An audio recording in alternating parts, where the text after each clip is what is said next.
look, I don't talk a lot about how to get into the program. I like talking more about like once you're in, how to make more money in the program, but there are still so many questions from people that are trying to get into the program. I thought I'd just make a video and talk a little bit about how I got in, which frankly is still sort of surprising to me. I'm going to share actually how that happened and give you some of my insights based off of what I have learned seeing from other people's experiences and talking to other people.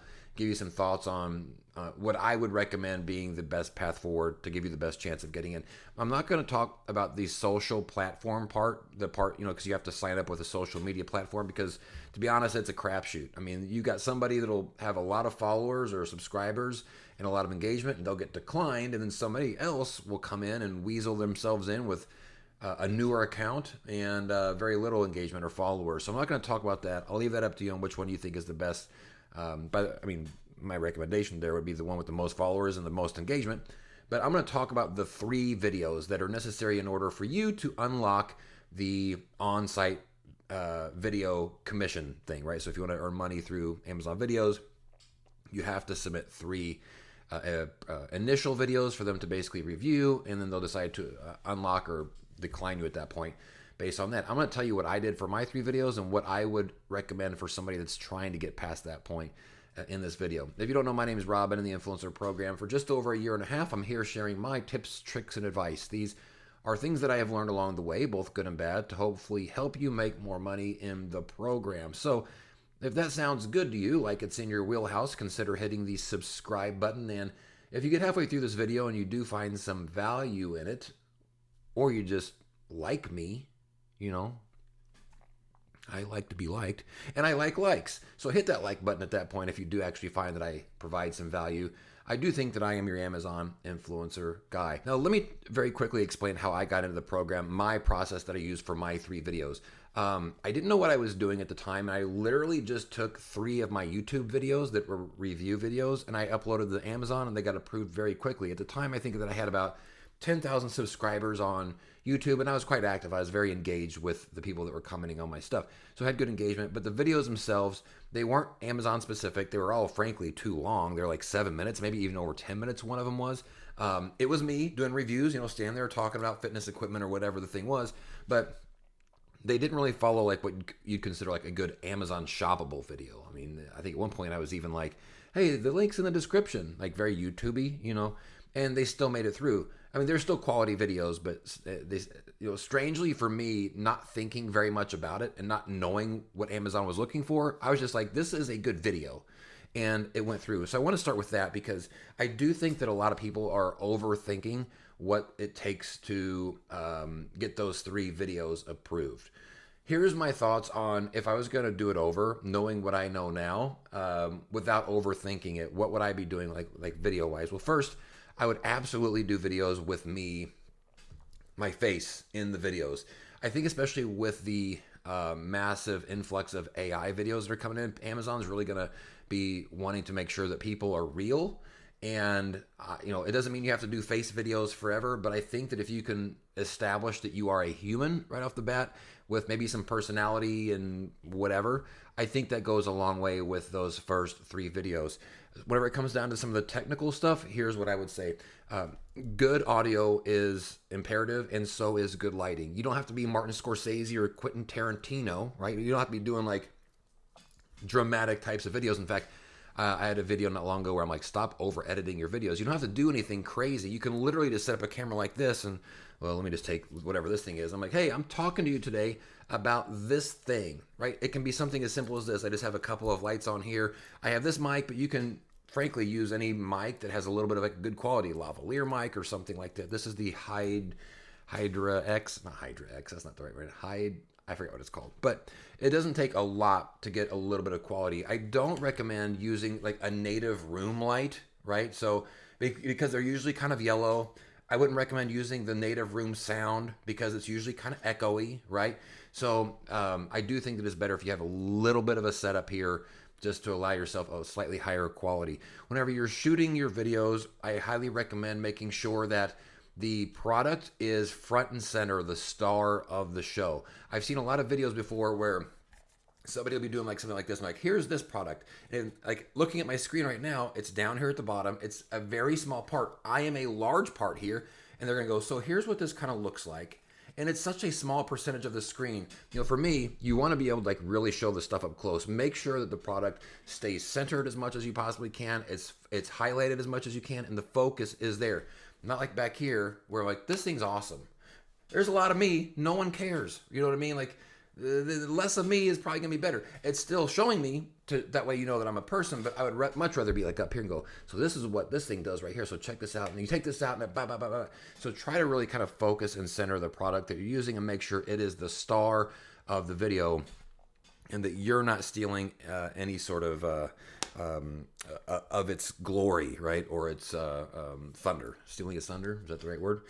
So that's the one thing. The other thing is, I don't recommend using like a script whenever you're doing your videos. I've seen some people that are writing their scripts out and then they're like reading their scripts.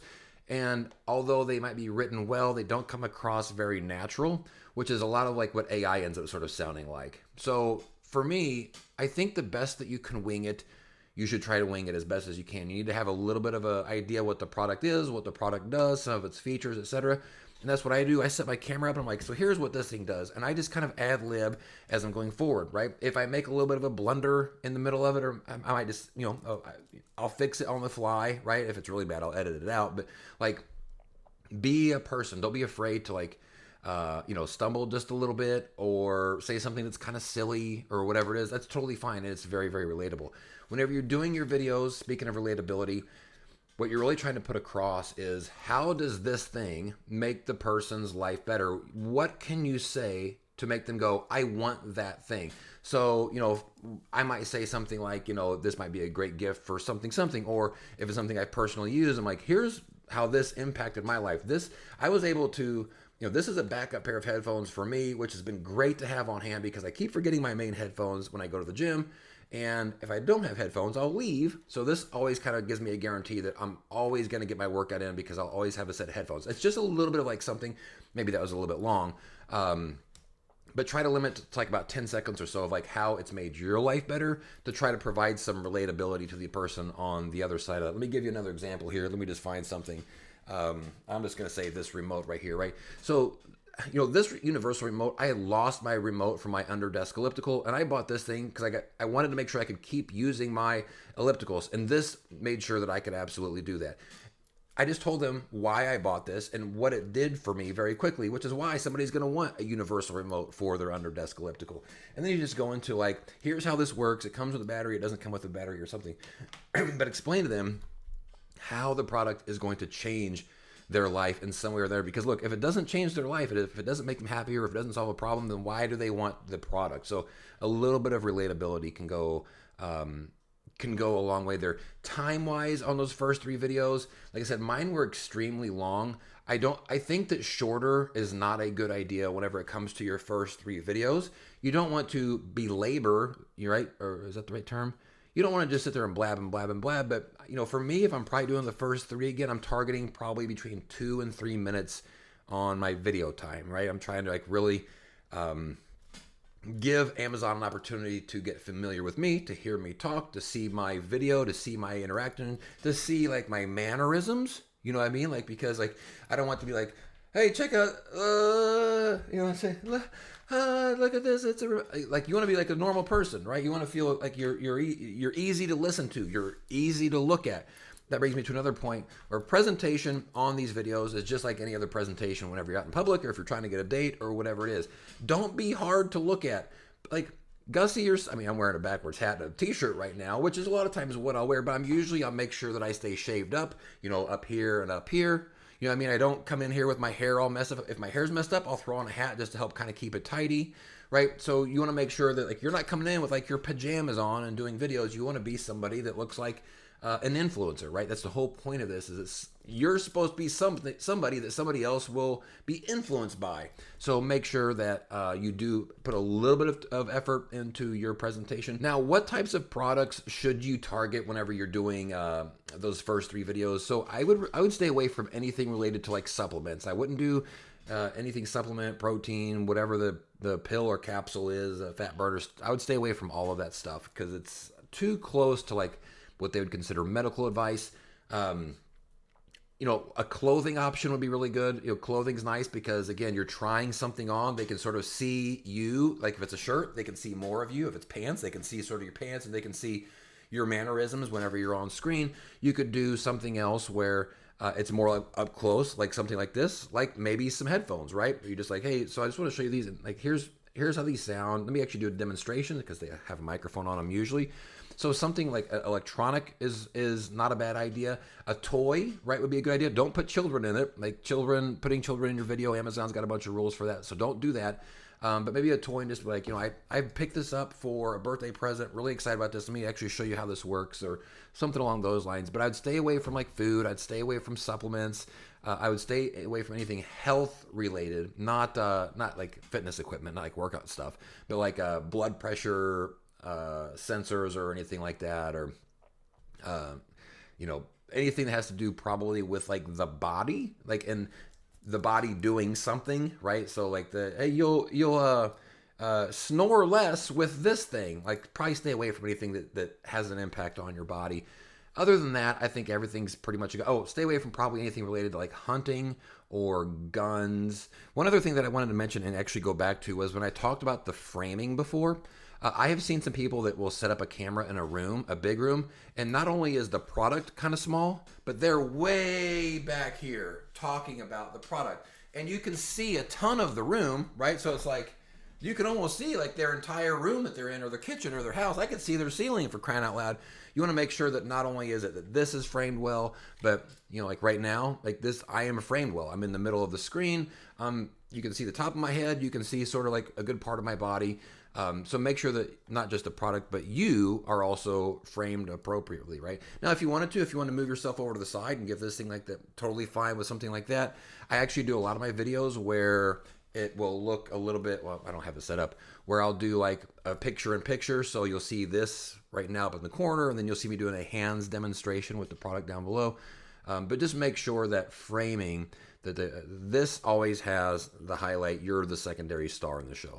And I would say that my only other piece of advice on this is the more that you overthink it, I think actually puts you into a less of a chance of getting that approval.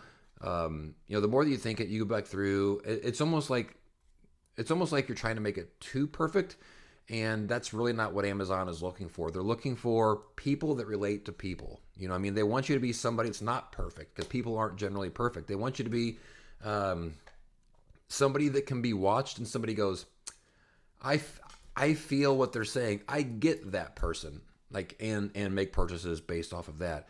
So a little bit of editing's fine, but if you start going like, oh, I don't know, I don't know if I love exactly what I said, that's okay to a point. But if you find yourself editing something 3, 4, 5 times trying to make it, it's probably getting to the point where it's going to be too much. So don't worry about being perfect. Nobody's perfect. Just do the best you can and focus more on just being a person. You know what I mean? Giggle a little bit. Hand stuff is really, personable. If I'm sitting here and I'm being demonstrative, right? I'm like, this thing is great. I love this thing. Like that kind of thing is really good. So that's all I'm going to say on this topic. Is it's still, there's no guarantees. You might do everything that I said and you still might get in. I do think Amazon's got probably some secret sauce of like who they approve and who they don't. I think sometimes they just don't approve people because they don't want that person. I think that's actually a thing, because I've seen some people that absolutely should have got in based off of everything that I saw, and they still got denied. And I think it's just like anything else. Like, you get interviewed for a job. Sometimes you might not get hired even if you got the qualifications, just because the vibe's off or something like that. And unfortunately, there's no fix. It doesn't mean that your vibe sucks. It just means that it's not necessarily what Amazon is looking for. But that's all that I've got for you today. If you're trying to get in, I do wish you the best of luck. And if you don't get in, it's not the end of the world. You can always try to reapply with a different account, or maybe it's just not the right thing for you. And don't spend too much time, what's the phrase, crying over spilled milk, because there's some good milk somewhere else that you should be drinking. That, as I was saying that phrase, I knew it didn't sound right. I knew it was not going to go where I wanted it to. But, you're still a freaking awesome person, and don't let Amazon tell you otherwise, even if they don't let you in the program. So hopefully this was helpful for you. If it was, consider hitting the like button now. If any of this stuff helps and you actually get into the program because maybe something I said, not feel free. I'd really appreciate it if you left a comment below and let me know. Anybody else has any ideas? Drop them in the comments below. This is a conversation. I'm not a know-it-all. I'm some bozo. I'm just telling you what I think and what I've experienced, but there's a lot of people that know a lot more than I do. And I would appreciate everybody subscribing as usual. I'm trying to get YouTube to pay me for making these videos for you guys. And the faster I can get to 1,000 subscribers, the faster they'll start doing that. So I'd certainly appreciate that as well. We'll see you all in the next video. Peace out.